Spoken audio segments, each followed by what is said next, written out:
नमस्कार मित्रांनो, GSIT सोल्युशनमध्ये आपले सर्वांचे स्वागत आहे।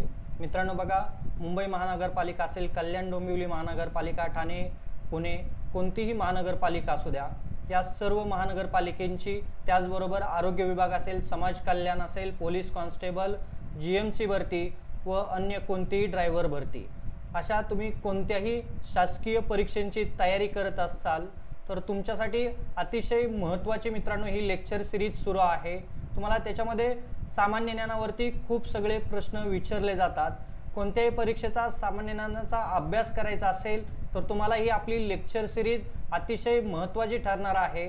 मित्रांनो बघा, या लेक्चर सिरीजमध्ये आपण 25,000 पेक्षा अधिक क्वेश्चन आहेत ते क्वेश्चन कव्हर करणार आहोत। तर मित्रांनो, आपली जे काही लेक्चर सिरीज आहे ती तुम्ही लेक्चर सिरीज अवश्य पाहायची आहे आणि त्याच्यामध्ये तुम्हाला जे काही प्रश्न विचारलेले आहेत त्या प्रश्नांची अचूक उत्तरे देण्याचा प्रयत्न करायचा आहे।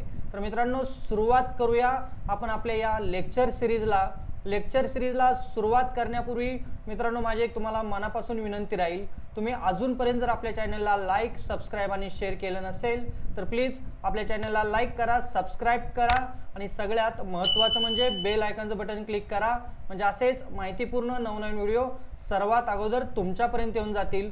तर आपण पाहूया आजच्या प्रश्न मालिकेतील सर्वात महत्त्वाचा पहिला प्रश्न काय आहे। तो प्रश्न बघा, नीट वाचा प्रश्न काय तुम्हाला इथं दिलेला आहे। तर सिंधू संस्कृतीतील लिपी डॅश डॅश आहे। इथं आपल्याला लिपी विचारलेला आहे की जी सिंधू संस्कृती आहे त्याच्यामधील लिपी। तर इथं ऑप्शन बघा काय आहे की चित्रलिपी होती, म्हणजे आजची देवनागरी लिपी म्हणजे ब्राह्मी लिपी होय, ही देवनागरी सदृष्ट लिपी होती। चला, प्रश्नाचं उत्तर कमेंट करायचं आहे। तुमची 5 ते 10 मिनिटं इथं घेतली जातात आणि त्या 10 मिनिटांमध्ये तुमचे 10 प्रश्न जे आहेत ते प्रश्न कव्हर केले जातात। या प्रश्नाचं अचूक उत्तर आहे ही चित्रलिपी होती। बघा, सिंधू संस्कृतीतील जी लिपी होती ती कोणती होती तर चित्रलिपी होती। पुढचा प्रश्न मित्रांनो तुमच्या समोर आहे, प्रश्न व्यवस्थित वाचायचा आहे। प्रश्न बघा काय आहे, टिंब हे सिंधू संस्कृतीच्या काळी शुभ चिन्ह मानले जात होते। आता इथं आपल्याला काय विचारलेलं आहे तर त्या संस्कृतीमधील शुभ चिन्ह विचारलेलं आहे। तर ते चिन्ह कोणते बघा, इथं स्वास्तिक, अधिकाचे चिन्ह, केळीच्या पानाचे चिन्ह आणि कुंकुमातिलक। बघा, चला याच्यातील करेक्ट आन्सर तुम्ही काय करायचंय कमेंट करायचंय। तुमचा आन्सर कमेंट होणं अतिशय आवश्यक आहे मित्रांनो।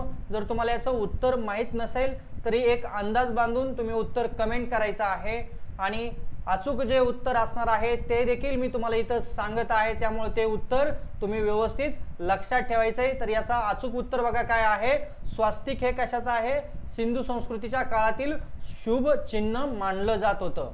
त्याच्यानंतरचा पुढचा प्रश्न मित्रांनो तुमच्या समोर आहे, प्रश्न व्यवस्थित वाचा आणि प्रत्येक प्रश्नाचं उत्तर जे आहे ते उत्तर कमेंट करत चला मित्रांनो।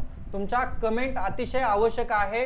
प्रश्न नीट वाचा, मी जे बोलतो आहे त्याच्याकडे देखील व्यवस्थित लक्ष द्या, म्हणजे तुम्हाला या सगळ्या गोष्टी माहित होत जातील। तर सिंधू संस्कृतीमधील लोकांचा टिंब होता। आता इथं काय विचारलेलं आहे, सिंधू संस्कृतीमधील लोकांचा। मित्रांनो बघा, तुम्हाला सिंधू संस्कृती काय आहे त्याचा पूर्ण अभ्यास या आपल्या लेक्चर सिरीज मधून होणार आहे। असंच आपण पूर्ण इतिहास असेल, भूगोल असेल, सगळ्या गोष्टी जवळपास 25,000 पेक्षा अधिक प्रश्न आपण या लेक्चर सिरीज मध्ये कव्हर करत आहोत। तर मरणोत्तर जीवनावर विश्वास होता, मरणोत्तर जीवनावर विश्वास नव्हता, अद्वैत तत्वज्ञानावर विश्वास होता, प्रकृती व पुरुष या कल्पनांवर विश्वास होता। चला, उत्तर कमेंट करायचं आहे आणि याचं करेक्ट उत्तर बघा काय आहे, मरणोत्तर जीवनावर विश्वास होता। सिंधू संस्कृतीमधील लोकांचा मरणोत्तर जीवनावरती विश्वास होता, हे याचं करेक्ट आन्सर आहे। चला, सिंधू संस्कृतीचा अभ्यास चालू आहे। पुढचा प्रश्न मित्रांनो तुमच्या समोर आहे, सिंधू संस्कृतीच्या काळी सोन्याचा पुरवठा टिंब या खाणीमधून होत होता।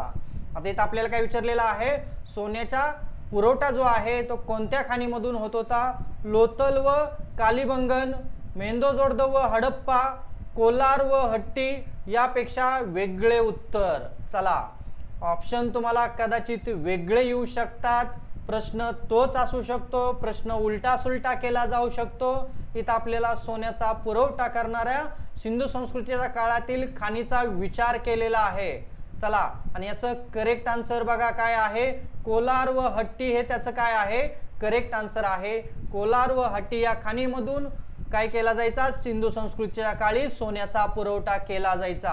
पुढचा प्रश्न मित्रांनो तुमच्या समोर आहे, 25वा प्रश्न आहे, खालीलपैकी कोणते विधान चुकीचे आहे?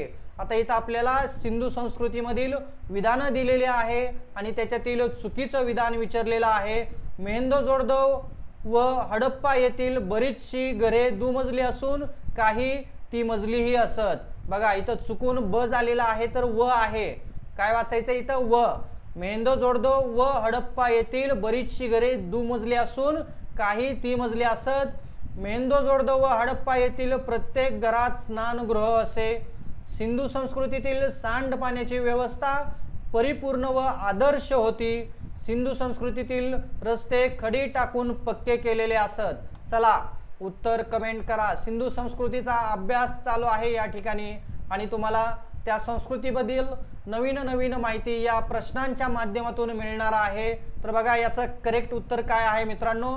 सिंधू संस्कृतीतील रस्ते खडी टाकून पक्के केलेले असत। चला सिंधू संस्कृतीचा अभ्यास चालू आहे आपला। आता बघा या ठिकाणी 26वा प्रश्न, त्या काळी वाहन म्हणून टिंबटिंबचा वापर होत असे। बघा त्या काळी वाहन म्हणून टिंबटिंबचा वापर होत असे। बैलगाडी, घोडागाडी, खेचरांची गाडी, उंटांची गाडी। तुमचं उत्तर कमेंट करणं अपेक्षित आहे। आणि त्या काळी बघा कोणत्या वाहनांचा उपयोग केला जात होता त्याचं उत्तर तुम्हाला स्क्रीनवरती दिलेलं आहे। तर बैलगाडीचा उपयोग त्या काळी वाहन म्हणून केला जात होता। तर बघा अशाच पद्धतीचे प्रश्न तुमच्यापर्यंत येणार आहेत। त्यासाठी मित्रांनो तुम्ही अजूनपर्यंत जर आपल्या चॅनलला लाईक, सबस्क्राईब आणि शेअर केलं नसेल तर प्लीज आपल्या चॅनलला लाईक करा, सबस्क्राईब करा आणि सगळ्यात महत्त्वाचं म्हणजे बेल आयकॉनचं बटन क्लिक करा, म्हणजे असेच माहितीपूर्ण नवनवीन व्हिडिओ सर्वात अगोदर तुमच्यापर्यंत येऊन जातील। तर भेटूया अशाच नव्या माहिती बरोबर। जय हिंद, जय महाराष्ट्र।